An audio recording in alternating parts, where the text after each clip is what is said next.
Hey guys, welcome to Hard Dose, Episode 2, recorded on April 18th, 2013. I'm Brian McBalls, and with me is Jordan Wade. Hey everybody, how's it going? Yeah, man, so another exciting week of news, I guess. Oh yeah, definitely, man. I think this week might even have been more exciting than last week. We had some pretty big announcements this week, so I guess we should just start it off because we have a limited time. So let's do this. Dive right in. Bethesda announced that they will be not releasing any more Skyrim DLC. So this is essentially the end of Skyrim content. So that's a big deal for me and you because I know both of us put in well over 100 hours of Skyrim play. Oh yeah, that game was definitely a major time suck, and I enjoyed every minute of it too. But it's kind of sad to hear this is the end of an era for Skyrim. Oh yeah, you know what the sad thing is too is like I played through just the content that was on the disc, and I put in like 120 plus hours, Yeah. and I haven't even touched the DLC yet. How about you? Have you played the DLC? I did was it man, I've already forgotten the name of it, but where you get to create your own homestead and stuff like that and build your own house. That was the only DLC that I bought, and I sunk some time into that. I was building a house, but for the most part, like you, I pretty much stuck to the on-disc content. But now that we kind of have an ending to the DLC, it makes you want to go out and download the different content that they have. But I first need to finish the main story. I haven't even done that yet, and like I put Oh, in well over 115 hours, so. oh yeah, but no, definitely like it's something I want to revisit. I played through on 360 just like you, Yeah. and so I'm looking forward to replaying it on PC, and I'll go through the download content when I do that again.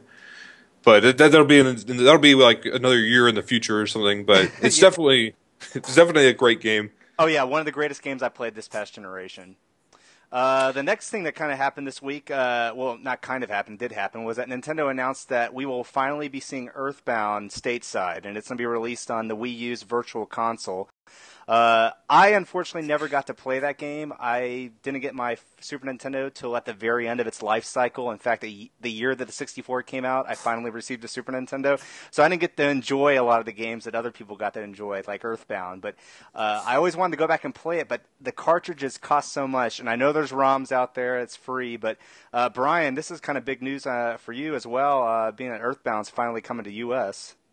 Yeah, I'm a huge RPG fan, especially Super Nintendo RPGs, and I Earthbound is. I mean, it's been a long time coming. People have been pining to get sequels for this game on stateside, and hopefully, just the word of mouth and the buzz surrounding Earthbound, we'll get a whole new generation of youngsters to download this thing on Virtual Console, and hopefully it'll revive enough interest for Nintendo to put out some sequels or send some more stateside. Well, yeah, and like they've teased us with it for so long with the Super Smash Brother games, and we had Ness and Lucas and all, in the Super Smash Brother games, and it's like, for a lot of people, they're like, who are these characters and why are they in a Nintendo game? Much like with Marth and Roy on Melee, people are like, I mean, Ness has kind of become recognized as just a character in Super Smash Brothers, and I think there's probably a segment of the population doesn't realize he actually was in a game. So I think it'll be good. I know there's a sequel called Mother that never was released in the U.S. So like you said, hopefully this will incite some interest, and maybe we'll get some sequels to Earthbound.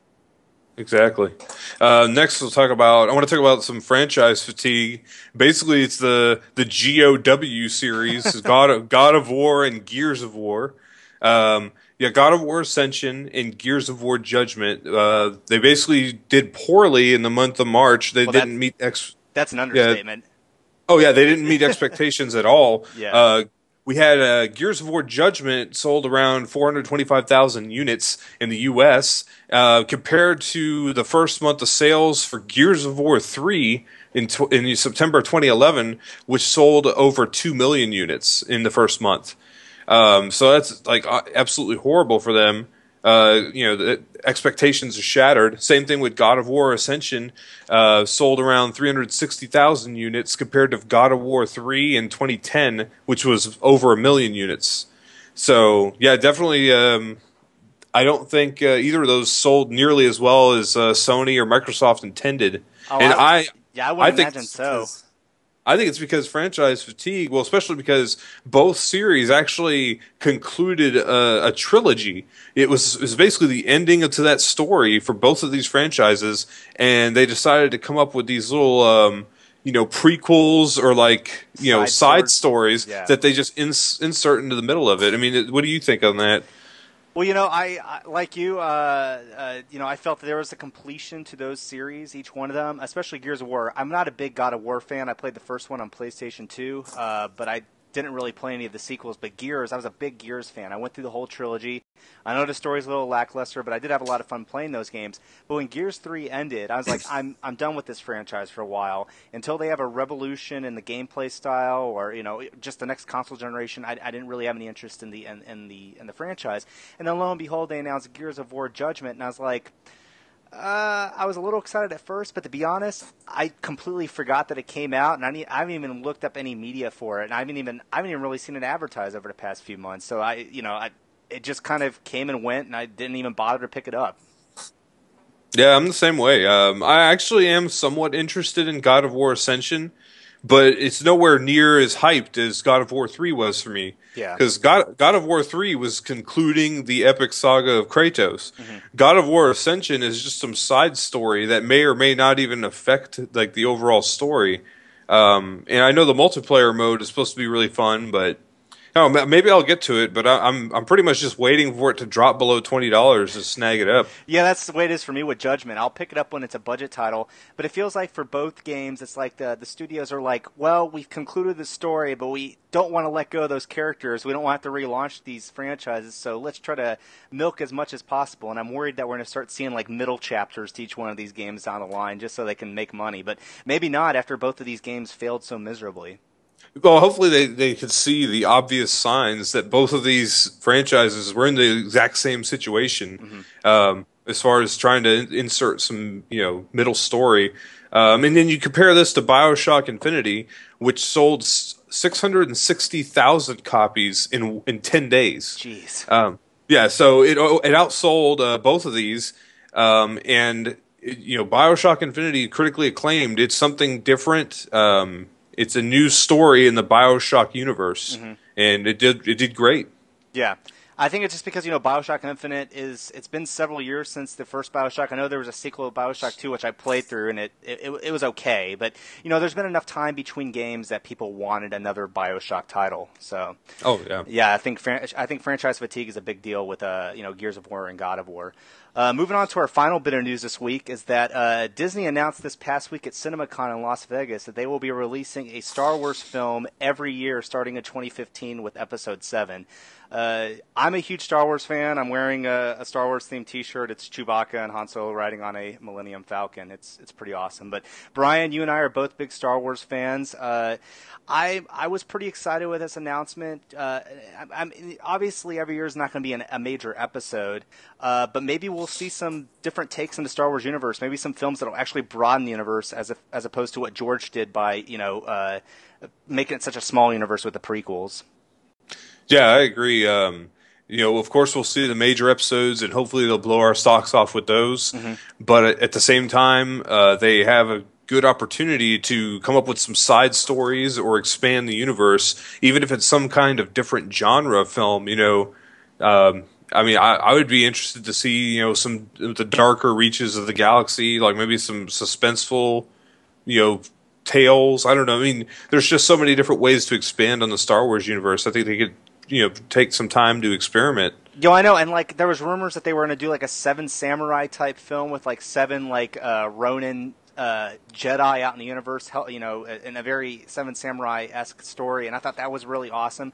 I'd like to see some lower budget endeavors, some smaller stuff, darker stuff, like you said. Maybe focus on bounty hunters, not necessarily Boba Fett. I feel like Boba Fett has been kind of overexposed at this point, but maybe some other side characters that maybe haven't been invented or characters that people love from the extended universe. The possibilities are really endless, and it's amazing that we got 6 films in 30 years basically, and now we're going to go to having one film a year starting in 2015. It's such a total departure from what George's philosophy was, but I'm excited to see what Disney can do with the Star Wars universe. Oh yeah, they definitely have the resources and the money to put into it. Hopefully they just go the right direction and they don't put out the same kind of film every year and we get tired of it. Yeah. And not just a straight up cash in, but maybe something that is relevant and is a well made story. Now I'm confident Disney can do that. They've done well with Marvel, so I'm confident they can do good things with Star Wars. I agree. Well, let's go ahead and wrap things up, Jordan.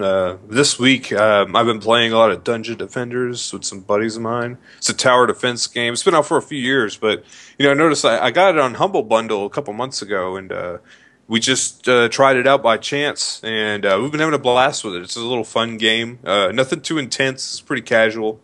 But I don't know. I enjoy tower defense games, and we've been having fun with Dungeon Defenders. And the sequel's due to come out soon, I believe. So we'll be looking forward to that once we finish this one. How about you? What I've been playing more MLB, but besides that, I've been playing Hot Shots Golf. I forget which one it was, but the one that PSN was giving out for members a couple months ago. I played Hot Shots Golf on PS2, and I've just kind of had this hankering for golf ever since the Masters was on. So I decided, well, what the heck, I'll give it a shot, and I've been having a good time. It's fun and accessible, and Hot Shots Golf is always a charming experience. So that's what I've been playing lately. Excellent. Yeah, golf. I've never been into golf games myself, but to each his own. Yeah, Brian, what are you watching right now? I started rewatching Battlestar Galactica, the 2004 series. I haven't seen it probably in about 10 years. I watched season 1 through 3 in its original run. They had the writer's strike before season 4 came out, and I never actually watched season 4. So I decided to start rewatching it. I'm just in season 1 right now, but I'll eventually catch up to where I was, and I'll get the whole story, and I'll have an opinion on what happens in season 4. It's supposed to be a really controversial season, apparently. I never got into Battlestar Galactica, so I'll be interested to hear what you have to say about that. That's something I feel I should go into just because it's kind of a standard geek universe. So I figure I should go into Battlestar Galactica one of these days. What I've been watching lately, I revisited a series I was on Starz several years ago called Party Down. It had Adam Scott and Jane Lynch and Lizzie Kaplan, and it was a show about a bunch of caterers out in Los Angeles, and every episode was just the group catering a different party, but it was hilarious. It was a charming show. It only lasted for 2 seasons. It used to be on Netflix. It's not on there anymore, so if you get a chance to watch it on DVD, I definitely check out Party Down. Party Down is one of my all-time favorite sitcoms. If you're a fan of shows like Arrested Development, then you'll get a kick out of Party Down. Sounds legit. Most def. It's definitely legit. Definitely legit. Yeah. I'll have to check that out. But yeah, that's it. That's all that's new for me this week. Aside from just moving around, unpacking, etc. So. Oh, that's right. You made a big move this week. So yeah. You seem a little tired. You need to get some rest yeah. there. Oh yeah. No, it's been a busy week. That's for sure. Yeah. So I guess that's wrap this up. Yeah, I guess that's it for this week. So yeah, we'll see you guys next week on another episode of Hard Dose.